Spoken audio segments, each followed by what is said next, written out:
진행해 주실 선생님들을 소개하겠습니다. 중앙대학교 예술대학장을 맡고 계시고 한국문화예술위원회 위원으로 계신 최상화 선생님이십니다.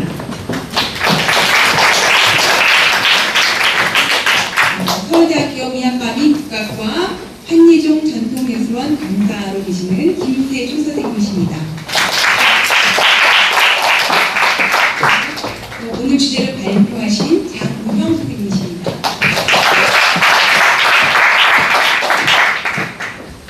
나오 계세요.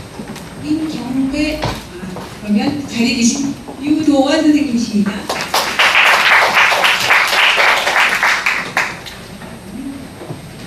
김은양 선생님이십니다. 민경배 선생님이십니다. 오늘 토론의 대장으로서 토론을 진행해 주실 한명대학교 뉴미디어 작곡가 교수이자 한국문화예술위원회 위원이신 김희정 선생님이십니다.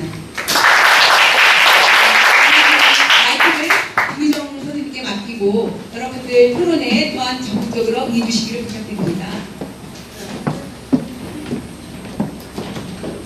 네, 반갑습니다. 김희정입니다.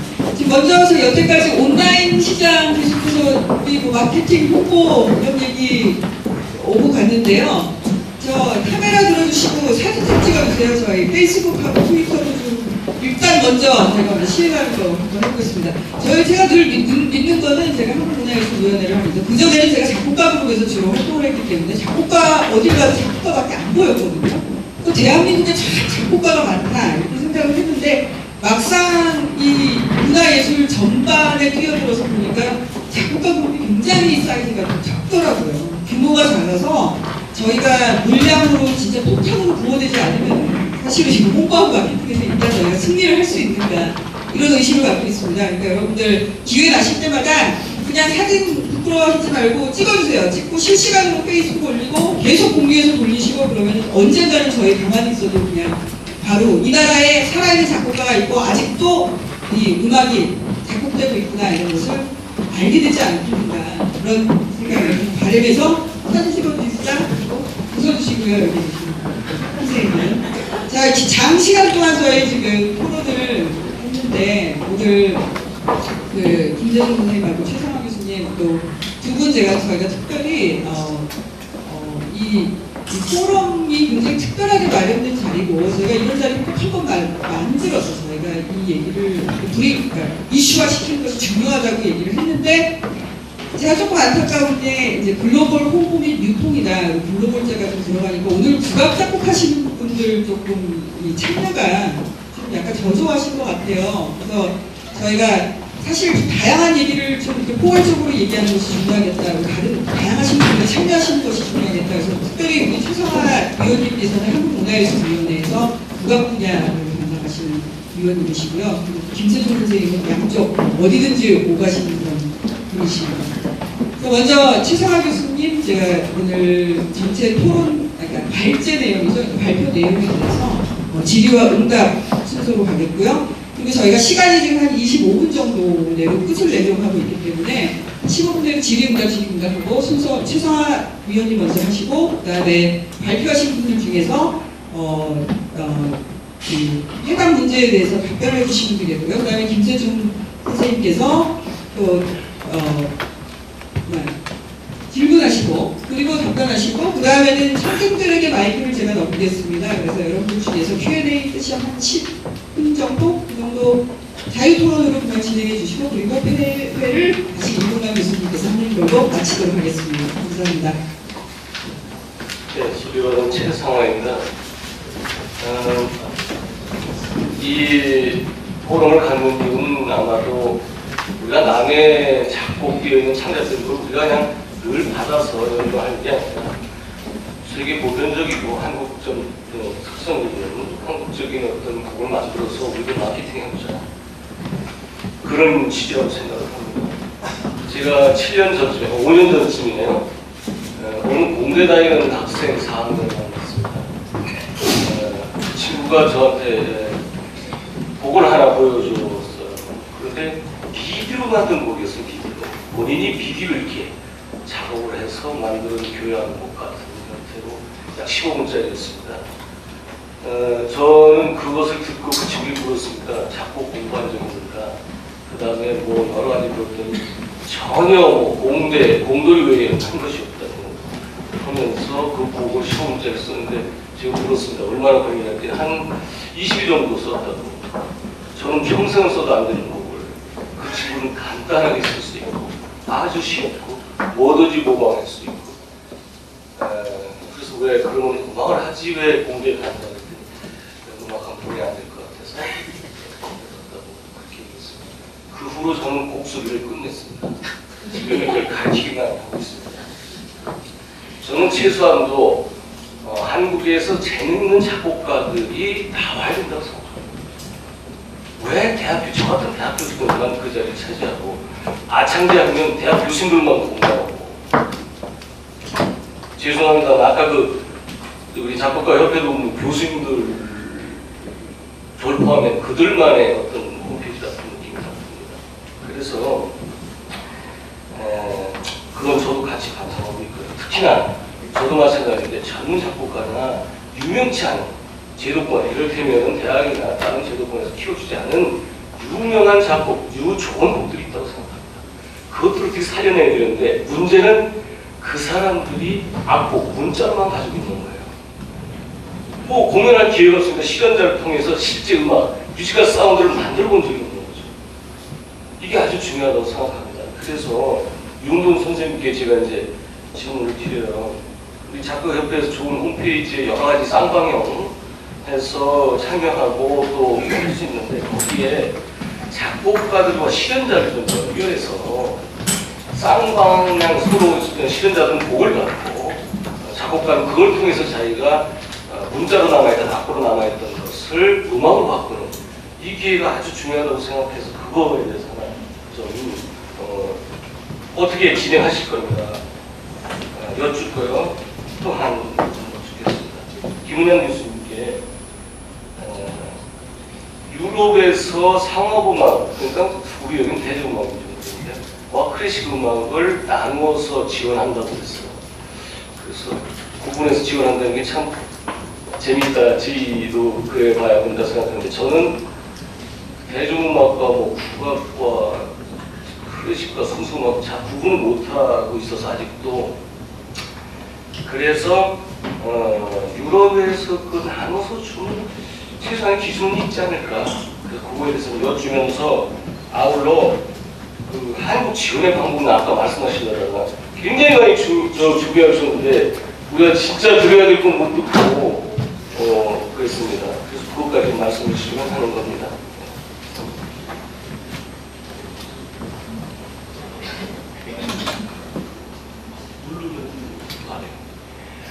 아까 말씀드렸던 그 어떤 저희들만의 리그라는 문제는 저희들이 이제 위키피디아와 유튜브 같은 경우 개방형 데이터가 있습니다. 누구나 이제 참여할 수 있는 거기 때문에 이제 저희들이 그런 걸 통해서 이제 분들이 기회와 저장과 그리고 자료의 공유 그런 거를 좀 더 열어놓으려고 합니다. 네, 아마 이게 잘 되면 그런 문제는 해결이 될 것 같고요. 그거 외에도 이제 저희들이 갖춰야 될 게 이제 아까 말씀드렸다시피 어떤 내부 데이터베이스를 통한 자료의 보존과 공유를 잘 진행되어야 되고 그런 문제 같은 경우는 아까 말씀을 안 드렸는데 시간이 없어서 아마 ACL 데이터베이스가 지금 갖춰져 있는데 그 문제를 저희가 해결을 할 수 있을 것 같습니다. 이렇게 개방형 데이터베이스와 내부 데이터베이스 그런 식으로 진행을 하려고 합니다.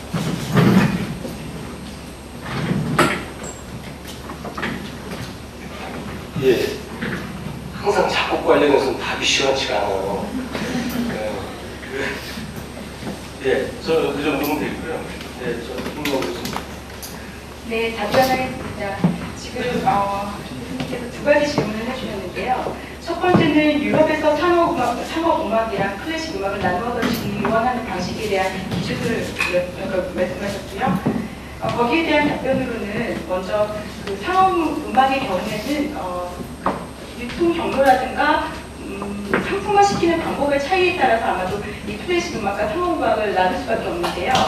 특히 상업음악은 매니지먼트에서 관리가 되고 있고 그런 매니지먼트를 통한 그런 상업적인 관리가 이루어지고 있기 때문에 이 클래식 음악은 기존에 지원해오던 방식이 있었고 이 상업음악이라는 것도 최근 들어서 점점 이제 대중들에게 각광받고 있다거나 뭔가 그런 부분들이 있어서 이제 아까도 잠깐 말씀드렸지만은 처음에는 클래식 음악을 지원하고 상업음악을 지원하지 않았지만은 최근 들어서는 그런 뉴 뮤직이라는 어떤 개념으로 포괄적인 개념으로 상업음악의 지원 또한 이루어지고 있다라는 그런 점을 말씀을 드리겠고요.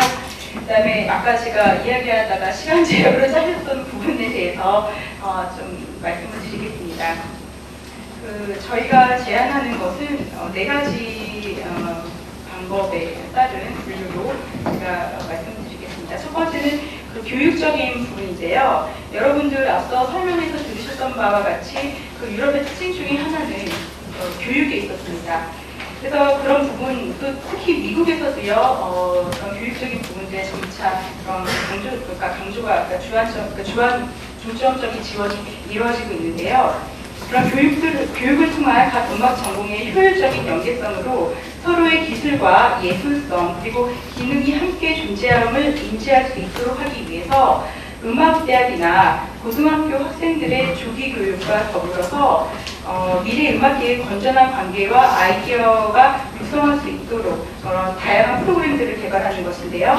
여기에 또한 서양 음악과 국악부들에게 음악 전반에 대한 공동 음악 교육 또한 필요하다고 생각합니다. 이 부분은 우리나라의 어떤 특징적인 부분이기도 한데요. 그러니까 외국의 경우에는 전통음악과 클래식 음악의 따로 분리가 나누어져 있지가 않죠. 음악의 그런 역사상의 이유도 있겠지만은, 근데 유독 우리나라의 경우에는 서양음악과 국악 학생들 간의 그 과의 분리뿐만 아니라 서로의 교류가 거의 없는 것이 한 가지 좀 안타까운 점이라고 볼 수가 있겠습니다. 근데 이런 부분들에 대해서 그런 뉴욕대학에서의 그런 여러 3가지의 그런 음악 프로그램을 제가 제안을 드리면은, 첫 번째는 작곡가와 관현악가, 타악기과, 성악가와의 그런 학기별 교류 프로그램이 있다고 합니다. 그래서 학생들끼리 협동 작업하고요. 연주회를 통해서 서로 간에 그런 작곡가의 입장에서는 그런 관현악적 그런 테크닉이라든가 연주 기법들을 더 직접적으로 익히고 진짜 이게 연주가 가능한지 작곡으로 써도 되는지 아닌지를 그런 것을 연주자와 직접 의사소통을 통해서 알게 되는 거고,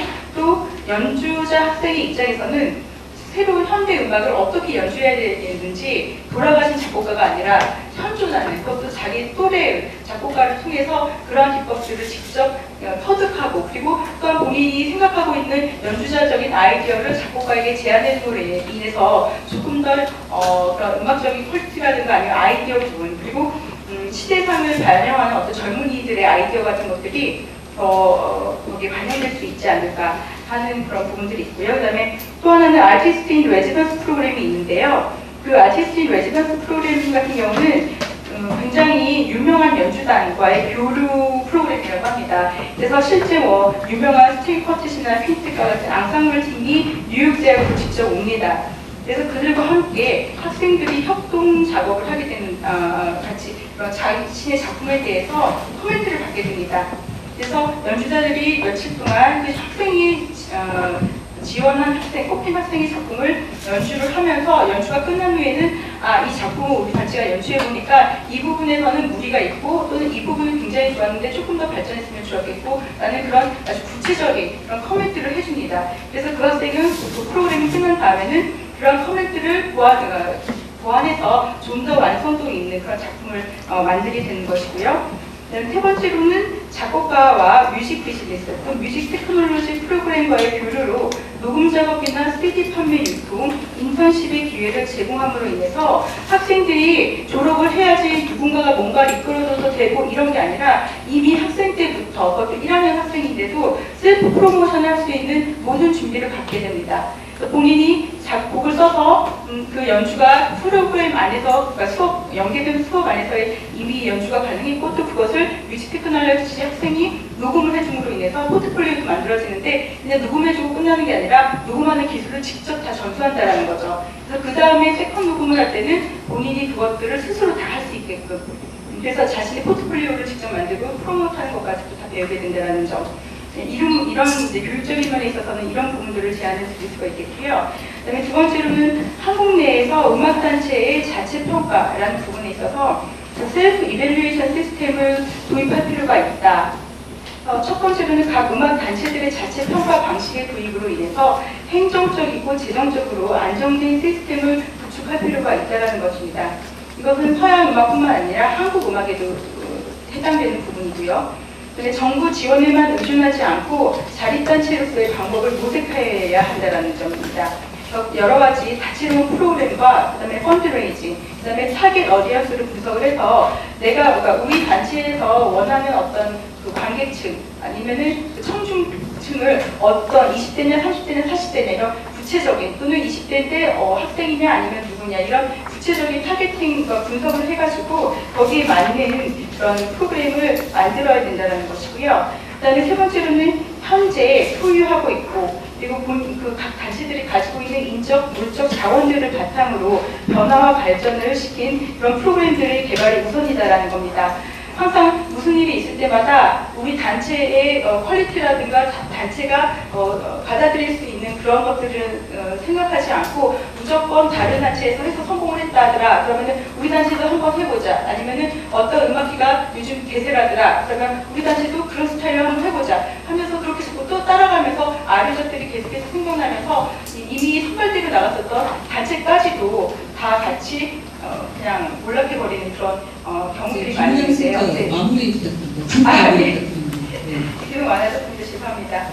그리고 세 번째로는 한국 내 예술단체의 연계성을 구축하는 건데요. 이것은 앞서 우리 선생님께서 말씀하신 것처럼 웹을 통한 스트리밍 시스템 구축이라든가 여러 가지 데이터베이스 그런 테크놀로지를 이용한 정보 구축과 그런 기회 같은 것들을 적극적으로 해야 된다는 부분이고, 그다음에 네 번째로는 기업과 개인의 지원 확보 및 개발인데요. 외국의 경우에서도 보면은 그런 기업, 예를 들면 미국에서는 여기 독일에서는 폭스바겐 자동차 회사도 굉장히 큰 지원도, 도이치뱅크도 굉장히 큰 지원을 했는데요. 국내에서도 그런 일회성의 그런 지원보다는 지속성을 가지고 장기적으로 지원해줄 수 있는 프로그램이랑 페스티벌을 지원해줄 수 있는 그런 기업들과 연계성 같은 것들, 그런 자원을 확보하는 것들 또한 중요하겠고요. 음악에 관심이 많은 개인들을 확보하는 것도 중요하겠습니다. 큰 기업뿐만 아니라 일반인들도 그런 관심이 있는 사람들이 그냥 흘러 지나가는 게 아니라 직접적인 재정 지원을 보다 쉽게 할 수 있는 그런 어떤 시스템을 구축할 필요가 있겠습니다. 이상입니다. 감사합니다. 김양 선생님, 제가 사실 여러 가지 얘기를 좀 복합적으로 해주셔가지고 무슨 장르 간의 분리된 문제라든가 아니면 대중음악과 순수음악이 나누느냐, 그다음에 교육과 연계를 하고 예술교육 지능원, 그러니까 저한테 사실 기관 이름으로 들렸는데요. 콘텐츠 지능원은 왜 대중음악 지원하고 아르코에서 순수음악을 하는데 대중음악과 순수음악을 어떻게 나눌 것이냐, 이런 아주 굉장히 복합적으로 여러 가지 얘기를 저희가 사실 토론할 수 있을 것 같아요, 이 문제에 대해서. 제가 다음 기회가 또 있을 것으로 생각을 하고, 일단은 지금 자꾸 이런 발표를 하다 보면은 서구 사회와의 어떤 서구 사회는 이런 모델이 있는데 마치 우리는 그 얘기 자꾸 듣다 보면 우리나라는 없는 것 같고 이렇게 얘기했는데, 사실 저도 아르코에다 늘 지원사업 신청하는 신청자의 그 입장에 있었을 때는 국가에 대한 원망이 진짜 대단했어요, 저도. 근데 한 가지 말씀드리면 아르코에 제가 와서 보니까 실제적으로 그 아주 선진적인 모델들은 너무 열심히 개발하셔가지고 없는 게 아니더라고요. 지원에 대해서 아주 여러 가지가 있는데, 문제는 전체 이 문화예술에 대한 규모가 국가 예산에서의 규모에 비해서 이제 적합하냐. 근데 사실 굉장히 소액을 가지고 좀 나누고 있다는, 소액 지원으로 계속 나누고 있다는 그런 생각이 들어서 제가 그냥 간단하게 이 자리를 통해서 말씀을 드리는 거는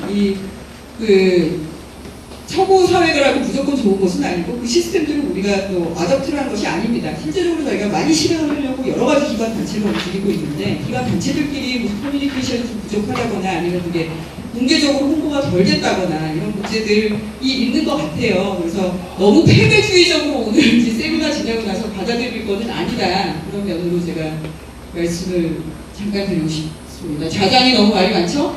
자, 김세중 선생님께 이제 질문 드리겠습니다. 네, 안녕하세요. 오래 기다렸습니다. 일단 조회 스탠스를 좀 정해야 되겠네요. 조회 스탠스를 어떻게 잡았냐 하면, 여기 오전 쪽에 있는 대부분 분들과 마찬가지로 20대, 30대의 음악대학에다가 뼈를 묻었던 사람으로서 창작이나 연주의 제공, 양인 일을 하고 있는 사람입니다. 그렇다면 먼저 첫 번째 발제자인 장우영 선생님은 저랑 영업자, 공동업 중에 종사하시는 분이 되겠네요. 그냥 저는 한마디로 부안해동하겠습니다. 저기 작곡가 여러분께서 출판사들이 출판할 곡이 없어 라고 불평하는 거에 대해서 좀 작곡가 여러분들이 새겨주실만 하지 않은가 이 정도로 일단 공부하고 넘어가겠고요. 민경배 선생님은 우리가 큰 베이스가 음악이나 예술 관련 일을 하고 있는 사람이라고 생각한다면 학계에 계시는 분이군요. 그래서 조금 적대적으로 나가겠습니다.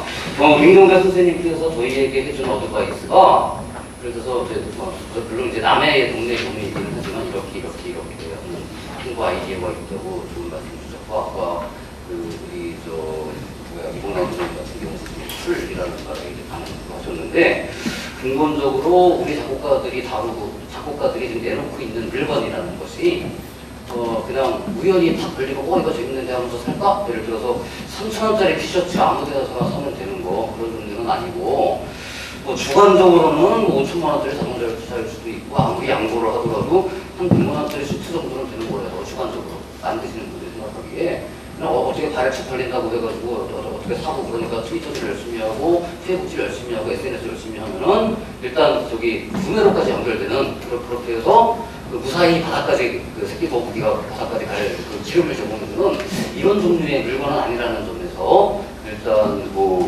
그런 아쉬움이 좀 개인적으로 있었고 이거는 아마 선생님께서 원래 하시는 일이 이제 그런 일이시고 아마 우리 주최 측에서 의뢰를 하면서 약간 그 점에 대해서 상호 교감을 안 하신 건가 아닐까.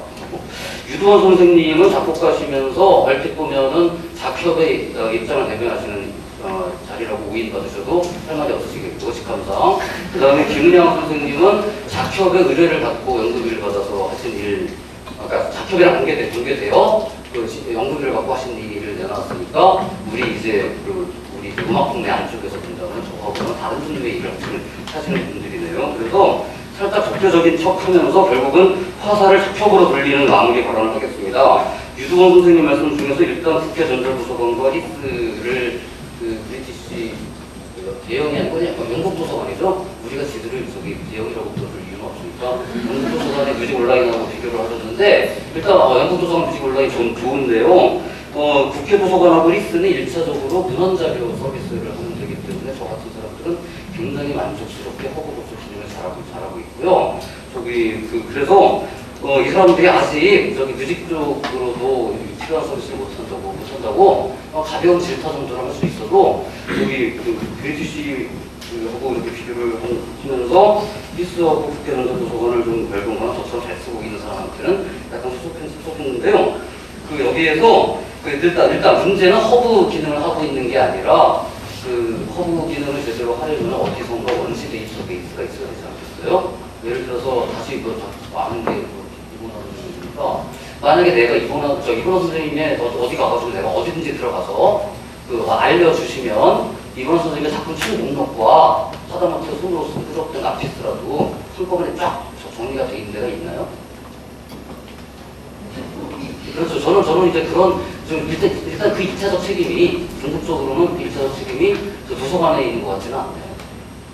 결국은 작곡가 단체에서 원시적 데이터를 만드는 과정을 누군가가 해야 되는데, 사실은 이제, 국악계 같은 경우에는 그런 유사한 데이터베이스를 개인이 한 케이스가 있죠. 정청관의 국악음반 사이트요. 이거는 지난 100년 동안 한국에서 음반이나 테이프 형태로 상업 출판된 거는 물론이고 소수로 개인이 소장한 것까지 포함해가지고 우리나라에서 레코딩돼서 아무튼 릴리스된 경력이 있는 모든 곡과 연주자는 돈세를 할 수 있게 돼 있는 뻥뻥한 사이트를 원시 DB를 개인이 해놨죠. 일단 이런 원시 DB들이 어디에선가 DB 형태로 돼 있어야지 그 다음에 디스든 전자도서관이든 허브로 연결해 줄 수 있는 거 아닌가 하는 질문인데, 이것과 이제 김은양 선생님 거하고 묶으면은 결국은 오늘 전체적인 오늘하고 가을에 할 이 두 번의 세미나의 전체적인 목표는 결국은 작곡가들이 살아남아서 계속 작곡으로 먹고 살기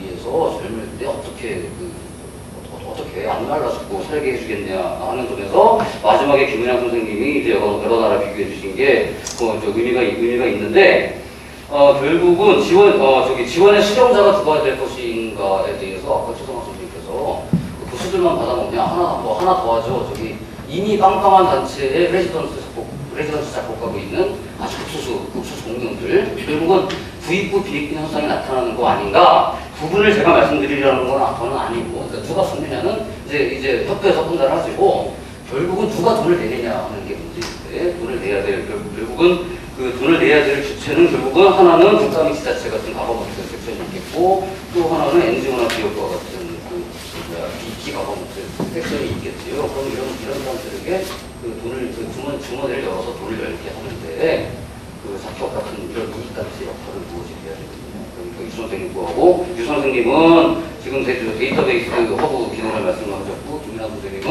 지원이 어떻게 되는가를 보셨는데, 결국은 이 두 분야, 원시 데이터베이스를 만드는 그 데에 앞서 나가고, 그 다음에 누구에게 나눠주고 어떻게 배분하냐 하기 이전에 아무튼 간에 많이 끌어오는 일, 이 두 가지 일에서 작협의 역할이 있을 것 같은데, 그 점에 대해서 좀 질문을 드리고 싶습니다. 장황하게 말씀드렸습니다. 네, 제가 말씀드렸는데 그 질문이 하도 많아서 지금 답변이 안 되는데 저는 약간 좀 생각이 다릅니다. 왜냐면 좀 다른 얘기긴 한데 한 기자가 말을 했잖아요. 국가가 형성되는 인간이 필요하고 제도하고 법이 필요하다고 했습니다. 근데 저희들이 일단은 국가 스트럭처가 처음부터 갖춰지지 않았고요. 일단은 아까 지원금 말씀을 하셨는데 지원금 같은 경우는 사실은 제 자격의 입장이 아니라 제 개인적인 입장에서 말씀드리자면 이런 지원 사업은 저희들이 받아서 안 되고 국가에서 일단은 지속성과 전문성이 있어야 된다고 생각합니다. 그러니까 공무원 조직 중에서 이런 부서를 담당할 수 있는 조직이 있어야 되고 민간 공무원이 있어야지 이게 50년 뒤, 100년 뒤에도 이게 지속이 될 수 있고요. 거기도 붙여서 이제 사실 다 저희들이 지금 이런 디지털리스 만들고 있는데 그러지는 않고 문헌정보학자들이 여기 붙어서 디지털리스 만들어야 되고 그리고 IT 전문가들이 여기 있어야 되고 저희들은 그냥 컨설팅만 해주는 역할을 해야지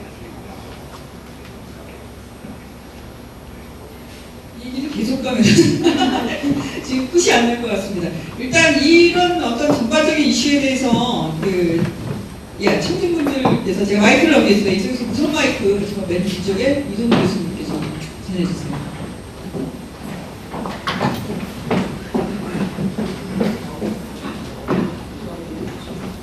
네, 서울국회 이동욱입니다.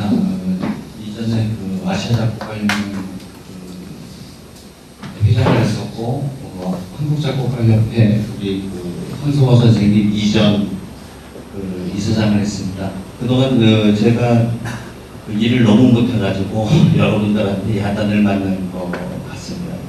근데 이제 조금 전에 우리 원시DB 말씀을 해주셨는데요, 김세종 선생님. 원시DB는 사실은 아시아 작곡가연맹의 홈페이지에 거기 한국 창작 음악, 현대 작곡가 DB가 있습니다. 거기에서 지금 저희들이 구축을 하다가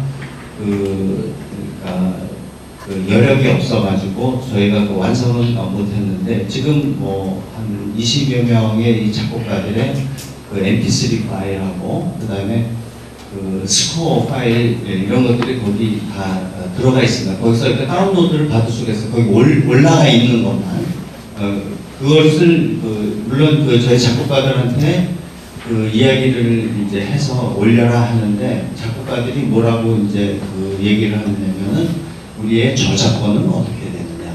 물론 저작권이라는 것이 그것이 이제 연주가 되고 사람들이 소비가 있어야지 되는데 물론 여러 가지 이제 그런 문제가 있을 적에 저작권이 사실 발생이 되고 지불해 줄 수 있는데 이제 그런 문제가 있고 그 다음에 이것을 그러니까 정리가 안 된 채로 모으면은 이것은 쓸데가 없다. 근데 물론 저도 김세중 선생님의 말씀이 맞습니다. 원시 대비로 되기 때문에 그걸 해야지 된다고 해서 억지로 하는데 그것이 그런 여러 가지 문제 때문에 잘 진행을 못했습니다. 그래서 문화관광부에 가서 저희들이 한국 작곡가 DB를 만들어야지 된다라는 그런 제안서를 써갖고 가서 이야기를 했는데 그것도 제대로 되지를 않았습니다.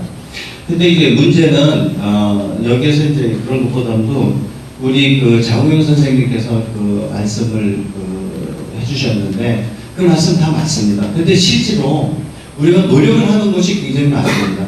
우리 한국예술종합학교에서 이전에 그 한국 작곡가 그 사전을 만든 적이 있습니다. 사전을 만든 적도 있고, 그 다음에 그 한국문화예술위원회 여기에 그 자료관에서 이런 것들을 모으고 있습니다. 그런데 우리 작곡가들이 그것을 호응을 안 해줬죠. 아시아 작곡가연맹에서 그것을 한 적에도 작곡가들이 호응을 안 해줬습니다. 이런 여러 가지 우리 작곡가 스스로의 그런 문제가 굉장히 많은 걸로 알고 있습니다. 그래서 이런 것들이 일단 그 작곡가들 먼저 반성을 해야지 되고, 그 다음은 이론 그 음악학자들의 문제라고 생각을 합니다. 조금 전에 그 독일이라든가 그런 그 영국이라든가 미국 이런 얘기를 해줬는데, 거기에 그 주인들은 사실은 작곡가들이 아니고 음악학자들입니다. 도나싱의 무집하게도 얘기했었고, 주드에스 펑크 SBL 그 얘기를 했었고, 그쪽에서는 그걸 담당하시는 분들이 전부 다 음악학자들입니다. 음악학자들이 그 작곡가들을 그걸 분류하고 그것을 초청을 하고 그러는 그렇게 해서 그것이 이루어지는 것이 작곡가 우리나라처럼 작곡가 단체들이 나와서 그런 그 뭐 창학회라든가 이런 데서 그 페스티벌을 만들고 그러는 나라는 우리나라밖에 없습니다. 사실은 우리나라 이 작곡가들이 굉장히 그 음악 이론하는 사람들이 그 도움을 주지 않기 때문에, 음악 이론하는 사람들한테 저희가 얘기를 했습니다. 제가 음악 그 학회에 음악학협회에 가서 제가 누누이 말씀을 드렸습니다. 이것은 그 우리나라 음악학자들도 마찬가지예요. 음악학자들도 서양 음악을 가지고 하지만은 서양 음악 솔직히 말해서 거기서 그 작곡가들에서 이야기하고 그럴 적에 아직도 중세 음악 아니면 클래식 음악을 다루고 있습니다. 그 연구 발표한 거는 거의 다른 나라의 이 기존에 연구된 그런 그 책에서 다 거의 복사하는 수준이기 때문에 외국에 나가서 발표를 할 수가 없습니다. 음악으로 시간 관계상 그런 여러 가지 그런 문제 때문에 음악학자들, 그 다음에 도서관 사서 이런 데서 그걸 해야지 됩니다. 이 자료관에서도 지금 현재 그 자료관에서도 그런 그 데이터베이스를 구축할 그것을 갖고 있습니다. 근데 문제는 그런 거를 했을 때 그런 전문가와 관심 있는 사람들은 빠지고 그런 다른 업자들이 그것을 한다는 데 문제가 있습니다. 그래서 우리가 집중을 하고 선택을 하고 관심 있는 사람들이 모여서 이런 그 음악학자, 그 다음에 그 작곡가협회, 이런 그 다음에 그 콘텐츠진흥원, 그 다음에 한국문화예술위원회 이런 데가 모든 데가 힘을 합해가지고 집중을 해서 저희들이 작업을 하면 될 것 같습니다. 이상입니다. 죄송한데 상호 토론도 가능하기 때문에 답변 해주시면. 네, 말씀 드렸고요. 잠깐 재미있는 그 결과를 제가 아까 그 사례들을 말씀을 못 드려서 그 저작권이랑 그 작곡료에 대해서 잠깐 말씀드리면, 아까 전에 그 바스카라고 저작권 관리하는 협회가 있다고 말씀드렸는데, 그 바스카에서는 설문조사를 했다고 합니다. 그래서 음악 마켓의 평균과 공정성을 산출하기 위해서 전체적으로 설문조사, 음악인들, 특히 작곡가들을 대상으로 해서 설문조사를 해서 작곡료 제한표를 만들었고요. 곡의 성격과 종류에 따라서 얼마를 요구하는 것이 좋을까라는 예상 작곡료 제한표를 만들어서 그것을 사용하고 있다고 합니다. 그리고 그 몇 년 주기로 해가지고 다시 그런 것을 업데이트하고 있다고 하는데, 그런 것들도 한번 썰베이를 참고해보는 것도 좋을 것 같습니다. 정문 교수님. 예, 음악학자를 거론하셔서 굉장히 반갑고요.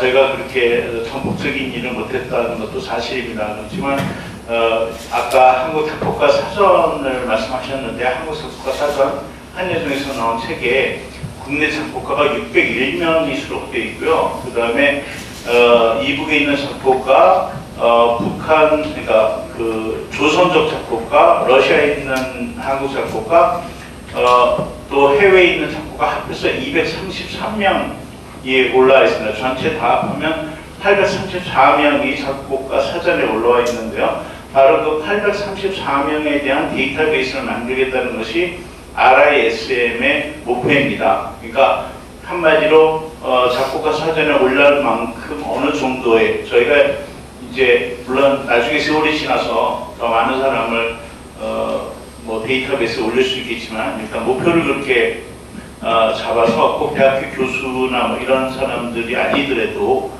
작곡가로서 어느 정도 그 인정을 받은 사람들은 이미 대상이 되어 있습니다. 거기다가 더 중요한 것은 미국에 있는 작곡가들 같은 경우에는 지금 저희가 데이터베이스를 만들지 못하면 나중에 혹시 흡수통일이 되면 그들에 대한 그 판단 기준이 굉장히 달라지기 때문에 지금 하지 않으면 그들에 대한 데이터는 없어질 것 같은 느낌이 있어서 그것도 이제 저희 대상으로 삼고 있고요. 또 한 가지 이제 저희 음악학자들이 데이터베이스를 만드는 데는 이런 어려움이 있습니다. 돌아가신 분들이 저희 아버님 같은 경우도 돌아가신 작곡자님이시고 찬송가 주는 날을 기리시는 목사요, 그 타임스니 땡땡땡 이런 거 작곡하신 장수철 박사님이신데 저희 아버님 같은 작품도 지금 음악학자임에도 불구하고 도서관에 들어가 있지 않고 저희 집에 제 서재 제 머리 뒤에 그냥 꽂혀 있다는 겁니다. 많은 작곡가들이 공공도서관을 더 이상 신뢰하지 않기 때문에 공공도서관에서 완전한 보관이 되지 않고 있기 때문에 각자 자기 서랍 속에 갖고 있다는 문제죠. 근데 제가 데이터베이스를 만들 때 우선 아파트 건너방에 두 번째 서랍이 있다라고 데이터베이스를 만들 수 없습니다. 왜냐하면 공공성이 없기 때문에. 그래서 제가 기획하는 것이 RISM에서 한국만이 갖는 특별한 계획이 뭐냐면 뮤직 아카이브를 만들려고 합니다. 뮤직 아카이브는 그동안에 20, 30년대 특히 마련된 자료들 일본 제지 회사에서 만들어져서 산화가 많이 되고 있는 산화라는 게 빨개지고 누래지고 떨어지고 산화라는 게 철이 많이 들어가서 녹슬는 현상인데요. 종이래도 그런 것들을 탈산화하고 곰팡이 제거를 해서 보관하고 그 외에 그것을 그러니까 디지털리자트라고 보통 얘기하는데 디지털화돼서 스캔해서 보관하는 것을 목표로 해서 그것을 만들려고 하고 있습니다.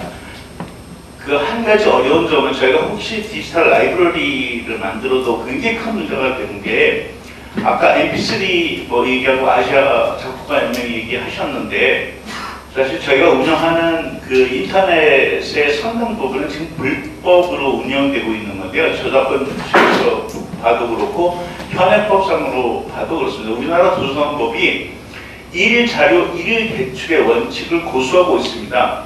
그 말은 아무리 디지털 자료라 하더라도 그 디지털 자료가 한 명이 보고 있으면 다른 어떤 사람도 접근할 수 없게 되어 있다는 겁니다. 즉 우리나라의 디지털 라이브러리가 국립도서관 옆에 굉장히 큰 건물로 되어 있는데 그 도서관에 있는 디지털 라이브러리 자료는 디지털 라이브러리에 직접 덜어가져서 거기에 있는 모니터를 보고 있을 때만 연락이 가능하고요. 그것도 옆에 사람이 보고 있으면 그 옆에 있는 사람은 아무리 디지털 라이브러리라 하더라도 같이 볼 수 없습니다.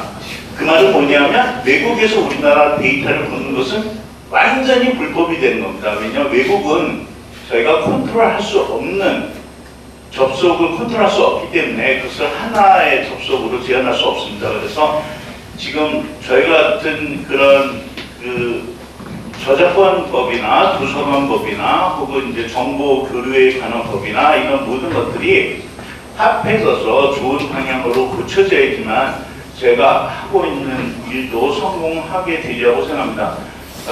제가 굉장히 고무스럽게 생각하는 게 오늘 저를 여기에 초청해 주셔서 그런 부분을 소개할 수 있을 거 저는 작곡가분들한테 이것을 많이 소개해야지만 이 프로젝트가 성공되고 누구 뭐 잘 살자고 하는 것도 아니고 전부 non-profit으로 가는 일인데 작곡가분들이 좀 더 관심을 가져주고 RISM 구축에 많은 도움을 주시길 바랍니다.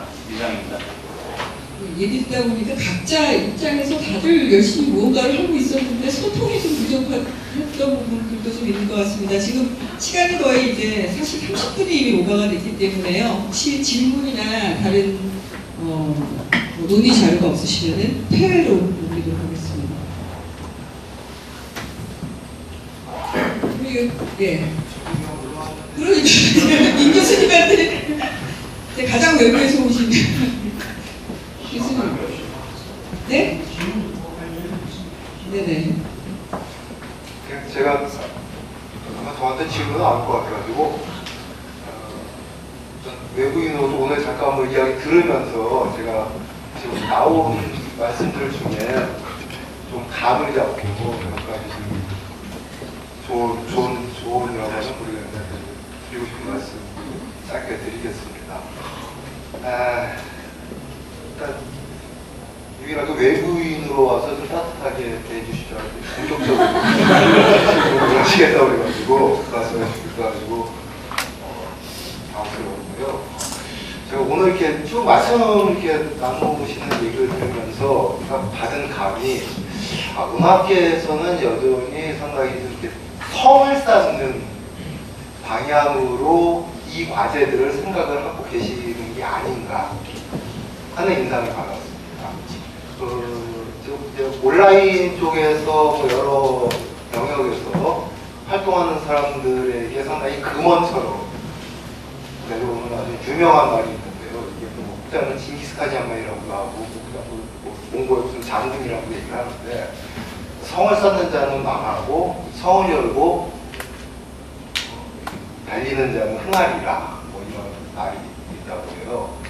왜 이 말씀을 드리냐면은 일단 지금 계속 이제 데이터베이스에 대한 말씀들을 쭉 해주셨는데 결국은 이 음악 데이터들의 아카이빙의 문제인 것 같습니다.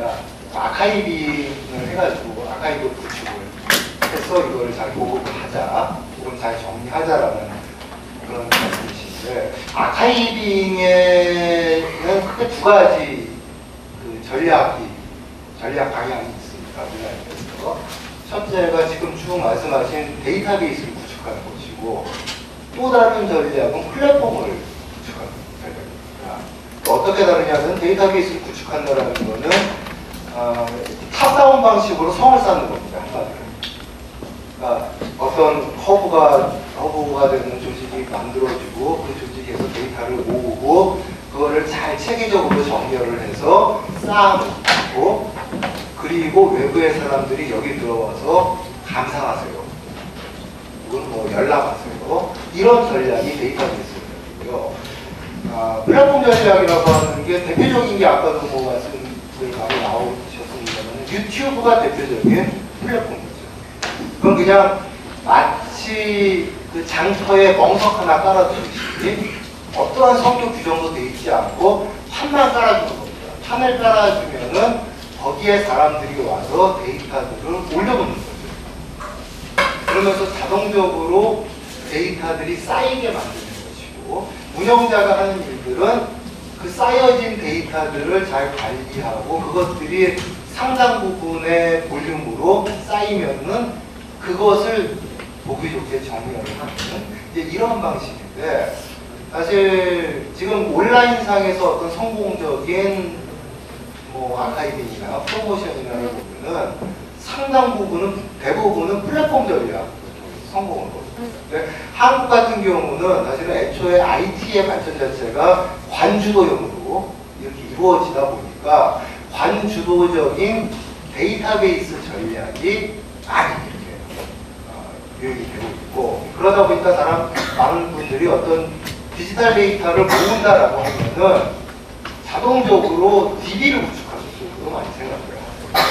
물론 DB 구축이 전혀 의미가 없는 건 아닙니다. DB 구축의 전략 상당히 의미가 있고 중요한 방식인데 사실 DB를 구축하면은 그 다음에는 단지 구축만 하는 데서 그쳐서는 안 되겠죠.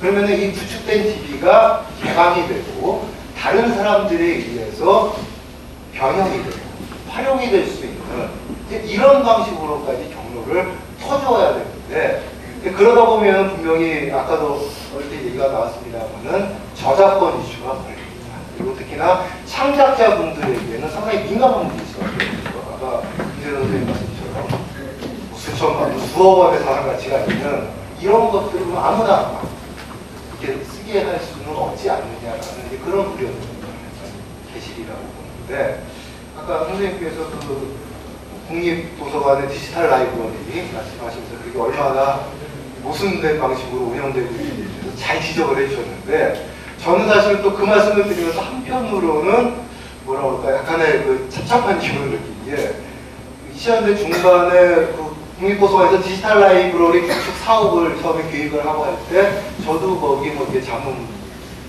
참여를 했었습니다. 저는 도서관이 내놓은 그 안을 보고 저도 경악을 금치 못했어요. 방금 말씀해 주신 바로 그 부분입니다. 아니, 온라인으로 접속을 해가지고 자유롭게 보고 이용할 수 있게 해야 되는데, 직접 버스 타고 서초동까지 가서, 네? 다만 이게 왜 이건 디지털 도서관을 왜 짓느냐 라고 하는데, 도서관 관계자들은 뭐라고 말씀하시냐면은, 창작자들이 원작자들이 이 방식을 원한다 라고 말씀하셨어요. 왜요? 저작권 때문에. 수시로 아무나 자유롭게 다운받고 접속하고 이용할 수 있게 하면은 저작권 피해를 입는다. 그래서 그 방식을 창작자들이 원하기 때문에 도서관은 그 전략으로 갈 수밖에 없다라는 게 당시 그 도서관 관계자들의 말씀이었고, 이런 식으로 하면 안 된다라고 얘기하다가 저는 중간에 그럼 나는 빠질란다. 이런 기괴한 도서관 구축에 내 이름을 섞어주지 않다. 그래서 저는 나왔던 일이 있습니다. 그래서 조금 사실은 일정 시간이 지나고 나서 보면 그때 그런 선택 혹은 뭐 그런 주장을 했던 것이 참 잘못됐구나라고 또 생각하게 되는 이런 부분들이 많은데, 이 역시 그런 측면이 아닐까 싶고요. 마지막으로 짧게 한 말 더 말씀드리면은, 제가 사실은 SNS에 열심히 하면 잘 홍보된다 라는 취지의 말씀은 전혀 드리지 않았습니다. 사실은 기자들께서 그렇게 자꾸 이해하신 것 같은데, 오히려 무턱대고 그거 해봐야 잘 되는 건 아니다라는 취지의 말씀을 드렸고요. 그러면서 다양한 프로모션 기법들을 소개해드렸는데, 사실 그런 것들을 제가 아까 강연 중에는 뭐 시험하면서 미처 말씀을 못 드렸는데, 창작 작업을 하시는 분들에게 마케팅 플래닝까지 당신들이 하시오라는 거는 저는 무리한 요구입니다. 그건 말이 안 되고요. 전문 분야가 다릅니다. 제가 사례로 말씀을 드렸던 그런 내용들도 그 음악가들이 자기들이 기획한 건 아니에요. 거기에는 전문 마케터 플래너 이런 사람들이 다 결합을 해가지고 만들어낸 작품들입니다. 그 자체도 그 프로모션 방식 그 자체도 어떻게 보면 하나의 작품이라고 할 수가 있습니다. 협업적으로 그래서 제가 처음에 성을 가지고 말씀을 시작을 드렸습니다만은, 다양한 형태로 성을 좀 허무는 것이 온라인 프로모션을 위해서는 좀 필요한 일이 아닐까 싶어요. 저작권에 대해서도 좀 더 유연한 방식으로 성을 허물어야 되고요. 어떤 이런 것들에 대한 프로모션 작업이라고 하는 것들도 창작자들만의 어떤 자기 정신으로만 똘똘 붙어서 보수하려는 방식보다는 좀 다양한 영역에서 개방을 하고 무슨 성을 열고 좀 나오려는 그러한 노력들이 필요하지 않을까라고 기반으로서 네, 감사합니다. 질문 말씀 주시고. 사실은 이번에 이 포럼을 저희가 온라인 홍보를 했을 때 문화예술 경영학과 학생들이 상당히 관심을 갖고 있었는데요. 일단 뭐 장소가 좁은 탓도 있었지만은 일단 저희끼리 좀 맛배기 간 보고 정리를 하는 그런 계기를 먼저 마련하는 것이 중요하지 않을까 싶어가지고 크게 저희가 아웃리치를 해서 홍보를 하지는 않았습니다. 그게 아마 경영인들이 좀 더 연륜 이 자리에 많이 적극 참석하지 않은 이유라고 저는 생각됩니다. 한 가지 질문 나왔는데요. 예. 2분만.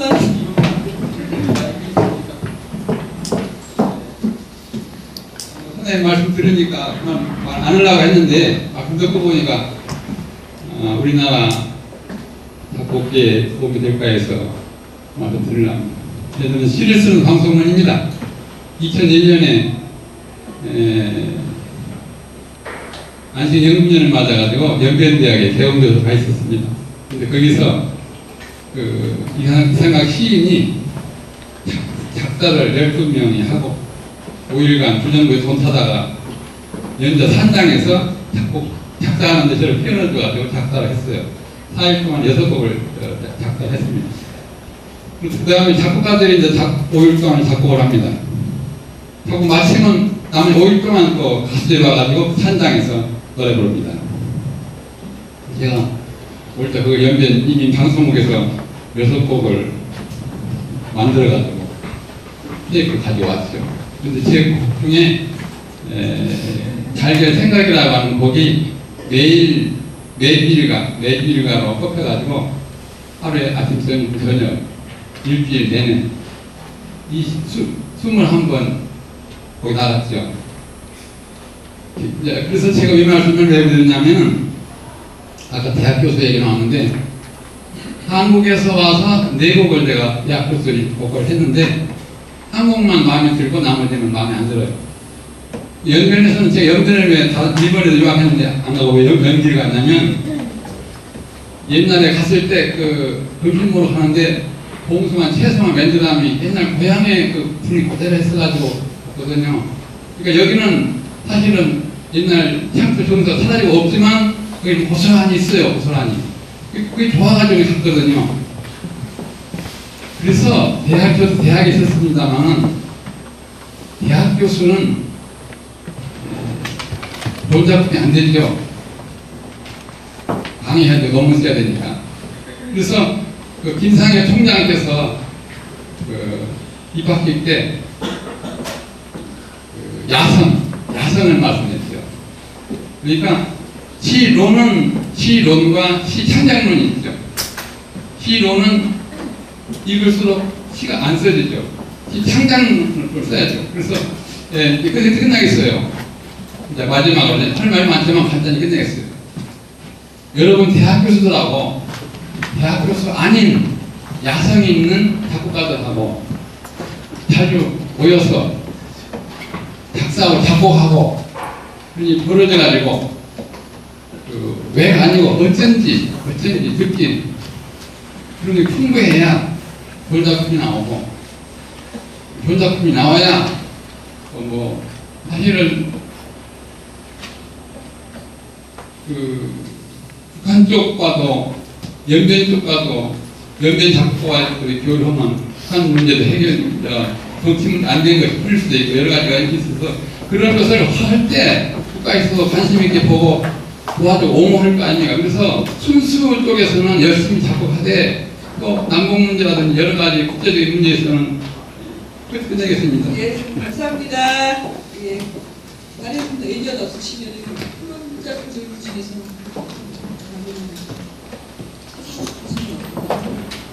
예, 그러면은 지금 멋진 토론이 됐는데 계속 할 수 있을 것 같아요. 그래서 제가 그냥 약속드리고 싶은 거는 저희가 아르코에서 여기서는 제가 작곡가가 아니라 아르코 문화예술위원회에서 이렇게 약속드립니다. 오늘 뭐 아주 좋은 저희가 성과를 가지고 좋은 토론하고 좋은 발표를 해서 오늘이야말로 아주 저희가 이 플랫폼 전략을 가지고 아주 중요한 그런 계기를 만든 것 같습니다. 그래서 이 포럼을 저희가 계속 이어갈 수 있는 또 계기를 마련해서 다음 기회에 또 이렇게 다 같이 모여서 더 깊게 토론하고 더 많이 배워보고 그리고 또 다른 장르에 계신 분들 다 같이 오셔서 또 서로 크로스하면서 접근하는 그런 자리를 만들어 보도록 하겠습니다. 감사합니다.